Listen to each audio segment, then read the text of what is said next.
Claro que sí, un enfoque muy claro de este gobierno y una visión clara del presidente Nayib Bukele es poner al ciudadano salvadoreño en medio de todo lo que es esta infraestructura llamada gobierno central.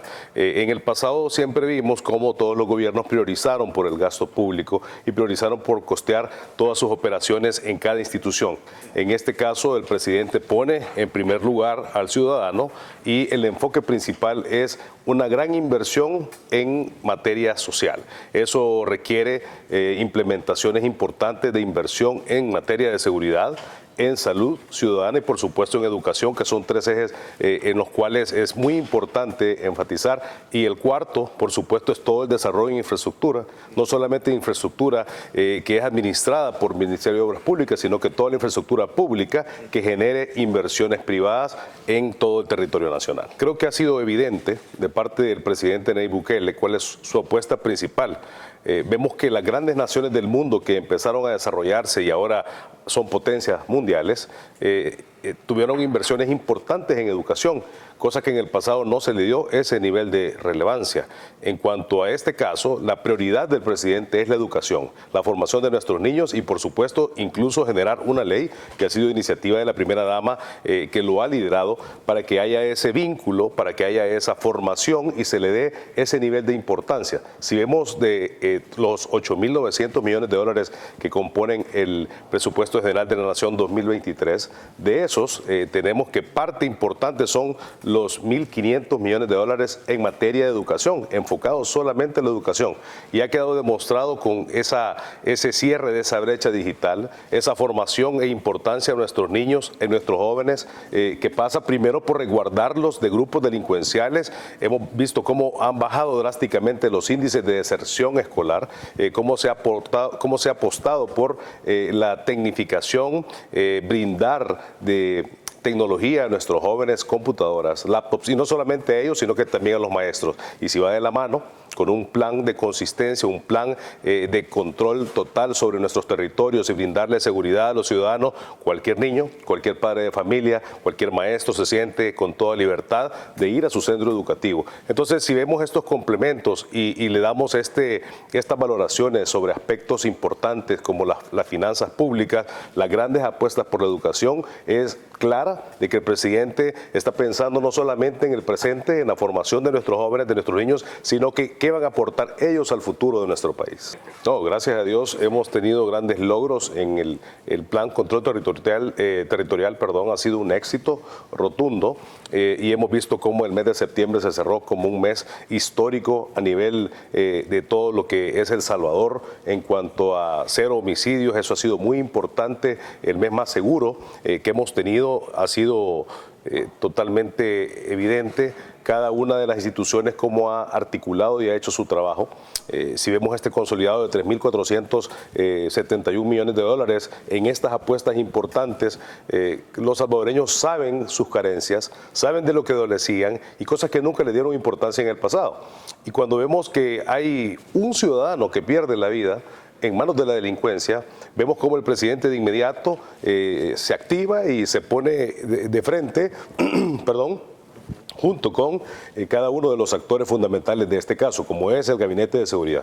Nunca habíamos visto en el pasado a un presidente reunido a medianoche trabajando en un plan de acción inmediata para tener el control sobre un territorio específico, para tener una acción, una operación, una incursión, para poder brindar seguridad a esos ciudadanos y que esa vida que se haya perdido, por supuesto, se dignifique, su familia se vea que se le da ese nivel de importancia y no solamente es como un apoyo, una muestra para ese familiar, sino que es un mensaje claro a la delincuencia.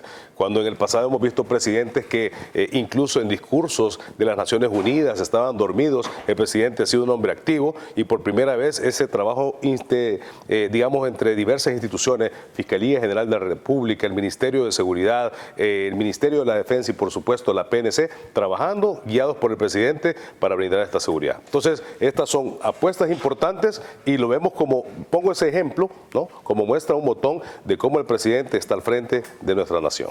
Y lo repito, o sea, es importante ser muy claros, estamos muy satisfechos por los logros. Al principio algunos criticaban y ahora pues no tienen argumentos algunos para poder decir de que el plan control territorial no da resultados, para poder refutar el régimen de excepción. Se han dado cuenta de que ha sido necesario y vemos cómo incluso todavía hay algunos pocos grupos delictivos y en este caso esta estructura criminal han capturado 20 pandilleros y han tenido ya prácticamente la eliminación de esta célula que operaba en Comasagua. Entonces, cualquier municipio, cualquier departamento de nuestro país es de nivel importante, es de nivel de urgencia para el presidente que tengamos estabilidad en materia de seguridad total. Este es el momento que todos los salvadoreños estábamos esperando. Primero, solventar este problema, no solamente erradicarlo, no solamente aislar a todos estos grupos delictivos, brindarle seguridad al ciudadano, pero no solo a nivel temporal, sino que sea permanente. Y esto pasa por la formación, por la educación, por brindarle condiciones al ciudadano para que también pueda desarrollarse económicamente, porque también es importante pensar en la economía de los salvadoreños, incluso en darles ese sentido de pertenencia, que puedan incluso involucrarse a la vida productiva, a los que invierten, a los que emprenden y también tener una vida fiscal activa. Entonces, todos estos factores, si vemos la parte económica, la parte educativa, la parte de seguridad, se convierte en una herencia para los salvadoreños. El país nunca creció como debía ser. El país nunca tuvo la oportunidad y si hubieron inversiones, hubieron apuestas porque el salvadoreño es reconocido por ser luchador. No depende de un gobierno que tomó malas decisiones, sino que han sido personas en la historia que yo he sido testigo de inversionistas nacionales e incluso han abierto las puertas a inversionistas extranjeros para que el país siempre sea un país querido. Ahora bien, tenemos que pensar en el futuro y el futuro se construye ahora. Y desde el inicio, el gobierno del presidente Nayib Bukele, incluso con algunos shocks económicos que hemos tenido por cosas ajenas como fue la pandemia, como ha sido la parte de los problemas de los contenedores, de la logística internacional, de las navieras, luego de eso pues la guerra Ucrania-Rusia que también generó muchos problemas económicos o financieros a nivel mundial y luego la crisis del desabastecimiento de muchos productos, pero el presidente siempre ha tenido las opciones y las medidas oportunas para que esto no afecte a los salvadoreños. Recientemente hemos visto cómo incluso esas 11 medidas contra la inflación, cómo han beneficiado a todos los salvadoreños de diferentes sectores, en el sector productivo, en el sector del comercio, en todas las industrias y en todas las actividades económicas. Pero ¿de qué se trata? De tener una pista de aterrizaje para que cualquier persona que desee invertir en el país, ya sea nacional o extranjero, tenga las oportunidades y las garantías jurídicas, las garantías ciudadanas para que sus negocios generen productividad. Voy a poner un ejemplo. Cuando nosotros hace 4 meses recibimos al propietario de esta aerolínea que mencionabas hace un momento, Arajet, que es una empresa dominicana que estamos hablando de billones de dólares en inversión, 40 Boeing 737 MAX, que dijeron vamos a iniciar operaciones en El Salvador. A mí me llamó fuertemente la atención no solamente el nivel de interés de parte de ellos, ese nivel de compromiso, de admiración y ver ser un país como República Dominicana, que sabemos que es un destino turístico reconocido a nivel mundial, dijeron vamos a apostar por El Salvador. Y este fue el primer vuelo comercial que se lanzó el 17 de septiembre, 3 meses después de que el presidente lo recibió en su despacho en Casa Presidencial. Entonces, todas las instituciones del Estado, la Autoridad de Aviación Civil, CEPA, el Ministerio de Turismo, Relaciones Exteriores, todos nos involucramos para que esto se hiciera realidad. Entonces, si vemos esto, es una muestra de por qué muchos inversionistas quieren estar en El Salvador, porque ven no solamente por el surf, no solamente por nuestras olas, por los volcanes, por las grandes oportunidades de inversión, sino porque el país ahora genera un mensaje diferente de tranquilidad, de confianza, de seguridad financiera y todo el mundo quiere estar en El Salvador. Y reitero, cuando tenemos un presidente proactivo, con una visión empresarial muy amplia, con una mano que le extiende al empresario, al ciudadano, al inversionista y que dice bienvenidos, en 3 meses iniciar operaciones, una aerolínea desde cero y tener toda la aprobación, creo que ha sido récord, pero ha sido porque el presidente ha liderado ese proyecto. Entonces, iniciaron con 2 frecuencias semanales y hace una semana hablábamos con el presidente de Arayet, Víctor Miguel Pacheco, que incluso dijo, el volumen de ventas de 15 destinos que tenemos, El Salvador es el número 2. Y próximamente podría convertirse en el número 1. Entonces están ya haciendo su planning para que pasemos de 2 frecuencias semanales, que son 2 vuelos semanales, a 4 frecuencias semanales, lo cual permitiría un flujo total de pasajeros entre República Dominicana y El Salvador. Claro, y esto es un mensaje claro. Incluso voy a aprovechar para hacer un comentario que creo que la gente, el pueblo salvadoreño lo tiene fresco, lo tiene en ese nivel en su mente y al mismo tiempo le entusiasma.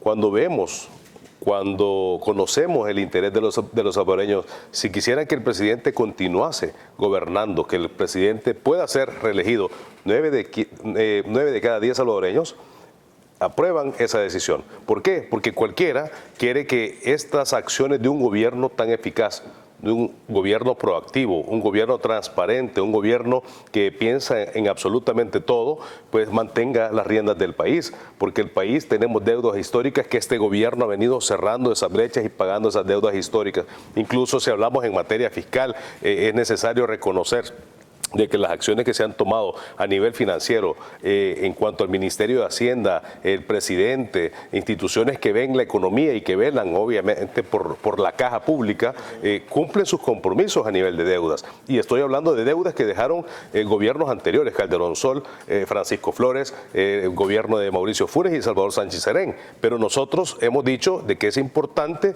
hacer valer nuestra palabra y cumplir nuestros compromisos. Pero aún así, consideramos de que el crecimiento económico que el país presenta en años atípicos como el año 2020 de la pandemia y el año 2022 en el actual año, que ha sido el año de esta recesión, incluso vemos cómo economías como Estados Unidos mostraron en los primeros 2 trimestres una recesión por parte de estas mismas situaciones, y El Salvador, gracias a Dios, podemos decir, según incluso lo manifiesta el BSR mismo, vamos a mantener ese nivel de desarrollo económico, no vamos a caer en recesión y la actividad económica continúa. Entonces, pregunto, ¿qué salvadoreño no se va a sentir satisfecho con las acciones que toma el presidente? Y vemos el proyecto de Surf City, que ha sido un éxito, incluso es un modelo vendible en el mundo, que ha incrementado el número de turistas que recibimos anualmente. Hemos visto cómo se recuperó el tráfico de nuestros turistas, al mismo tiempo las transacciones de divisas. Es importante reconocer cómo este gobierno se ha posicionado como un destino turístico a nivel internacional. Y no solamente hablo de todo extranjero que quiere conocer El Salvador, sino que ha reactivado toda nuestra diáspora, que ha dicho, pues ahora es el momento para poder visitar con más tranquilidad y confianza. Pero cuando tú dices no solamente visitar, sino que dijiste una palabra clave, invertir. En el pasado nosotros no hemos tenido mayor cantidad de inversiones a nivel de salvadoreños en el exterior que quieran tener un proyecto importante en el país. Ahora incluso vemos cómo más salvadoreños vienen a invertir, no solamente a hacer su casa, que eso sí, nosotros hemos visto cómo el salvadoreño que está pendiente, este año estamos proyectando recibir 8.000 o un poco más de millones de dólares en remesas. Creo que eso es un dato muy importante. El 25% de los salvadoreños recibe remesas mes con mes, pero pasar de la remesa del gasto a la remesa de la inversión es una oportunidad para todos. Y cuando tenemos atractivos como Surf City 2, ese circuito 2 que tú hablas, que es una apuesta importante del presidente, estamos hablando que incluso vienen 106 millones de dólares que recién de manera clara fueron aprobados, de 106 millones de parte del BID para poder invertir en la zona oriental del país. Vemos también cómo hay otras proyecciones de 41 millones de dólares en la construcción de 13 kilómetros de carretera de doble carril desde la playa del Cuco hasta Punta Mango, y también conectar el Espino, ¿verdad? Llegar a toda la franja costera del oriente del país. Además de eso, desde Punta Mango hasta el Espino estamos hablando de 59 y 5 millones de dólares que recorre 11 caseríos, esa activación económica, esa motivación de parte del ciudadano, no solamente turista, no solamente nosotros los que podemos hacer turismo interno, sino que los locales, porque genera más de 600 empleos directos y 1.200 indirectos en este preciso momento. No digamos en todas las inversiones que se vienen para la zona. Hace unos días nosotros recibimos un consorcio americano que dijeron estamos dispuestos a invertir, ya tenemos en el país 20 millones de dólares en un proyecto hotelero y también de conectividad marítima. Y son, por supuesto, son salvadoreños en el exterior que creen y que ahora invierten en su país. Por supuesto, y ellos son de diferentes lugares, son de la zona oriental del país, pero residen en Nueva York, residen en Miami y residen en Texas. Pero este es uno de muchos que, como tú decías, canalizados a través de Proesa, hacen su labor. Yo creo que es importante reconocer cómo también las diferentes instituciones facilitan los procesos, porque Proesa precisamente es ese canal, pero que también ha facilitado, abre puertas para este tipo de inversiones. También el Ministerio de Economía, Cancillería, es una muestra clara, es una muestra clara. En el pasado, yo siempre lo he dicho con mucha responsabilidad y con mucho respeto, en el pasado hemos visto cómo eran desfiles de ministros de quien era el más prepotente al más prepotente. Eran personas inalcanzables, personas que no se dirigían al ciudadano, y este gobierno en particular creo que ha sido un ejemplo de cómo... Más territorial, decía la encuesta. Es un gobierno territorial, exactamente. Con Oscar Picardo hablábamos que este gobierno se distingue más por conectar más con...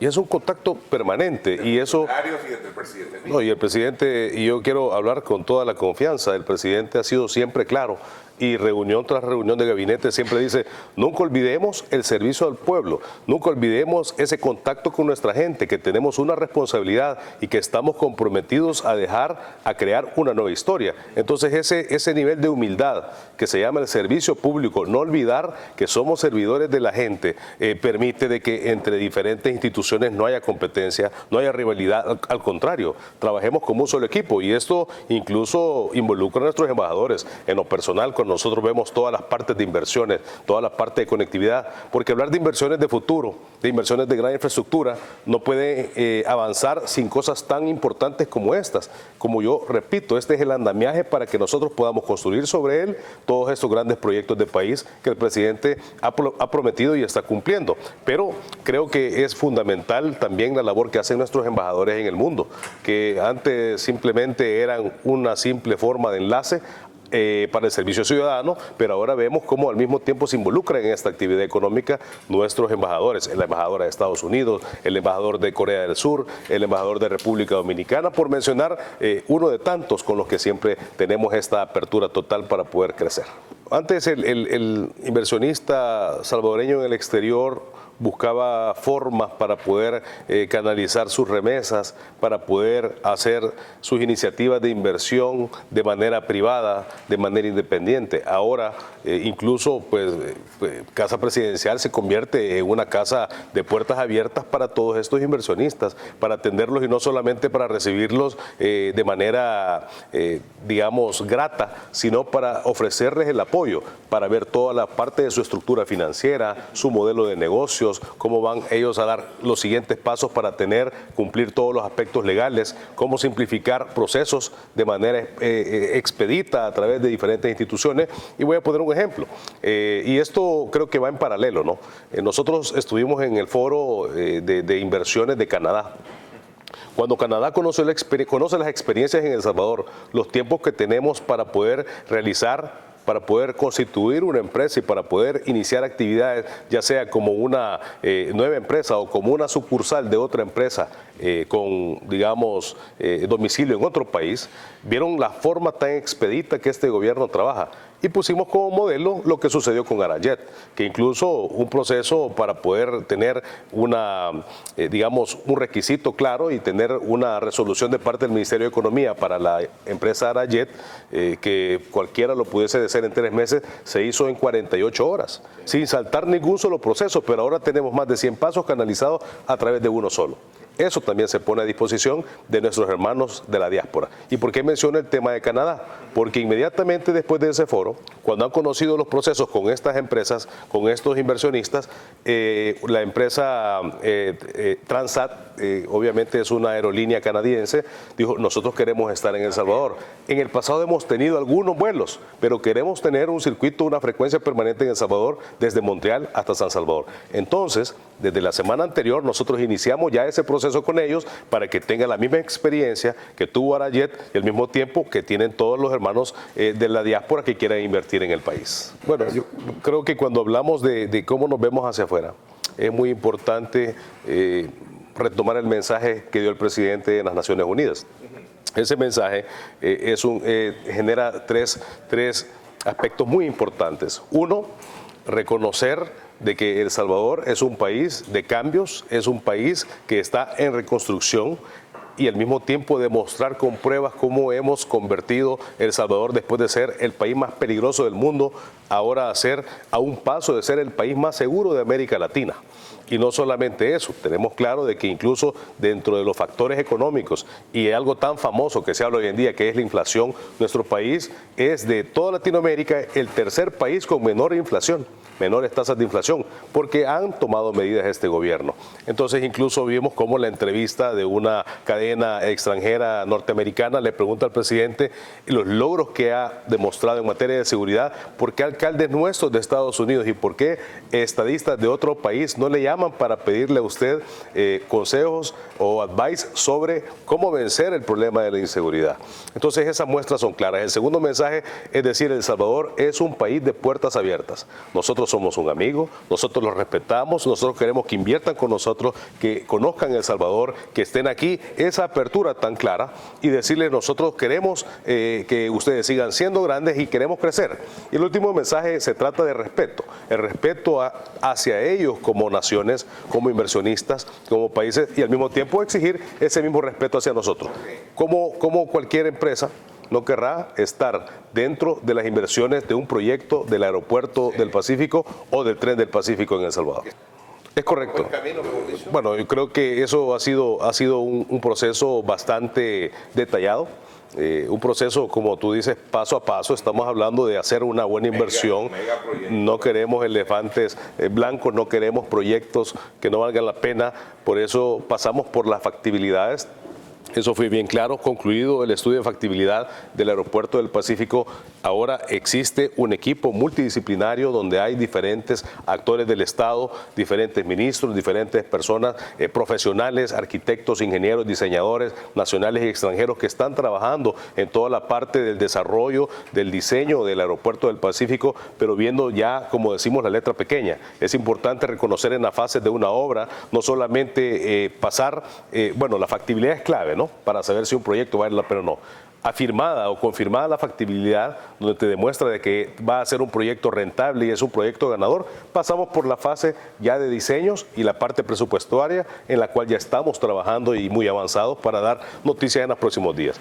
Y esas obras de infraestructura vial a nivel nacional creo que también permiten de que haya más desarrollo. Acordémonos que carreteras son desarrollo, pero pues no solamente brindarle mantenimiento a las existentes, sino que también hacer este nuevo tipo de proyectos. Y el periférico Gerardo Barrios, que era una promesa, era algo que estaba totalmente engavetado. El presidente le ha dado esta velocidad y al mismo tiempo esta forma de visualizarlo, donde todos los que somos de Oriente, tú no me dejas mentir, vemos lo eficiente y la gran oportunidad que se convierte a nivel logístico, a nivel de traslado, no solamente de nuestras cargas, a nivel de conectividad entre diferentes municipios. A lo que me refiero es que ahora, en menor tiempo, podemos conectar 3 departamentos, que son San Miguel, Morazán y La Unión.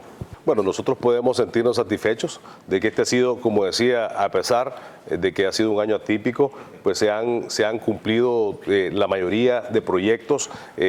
Todavía faltan un par de meses para que el año concluya. Creemos de que vamos a llegar al 100% y el próximo año, el presidente ha dicho, vamos a terminar todos nuestros proyectos, vamos a seguir invirtiendo, y ha sido muy enfático en decir, vamos a ejecutar el 100% de todo lo que nosotros presupuestemos, lo cual significa de que todas las obras de desarrollo, todas las obras de educación, todas las obras de infraestructura, las vamos a ver materializadas en el cierre de este año y por supuesto en el año venidero, en el próximo año.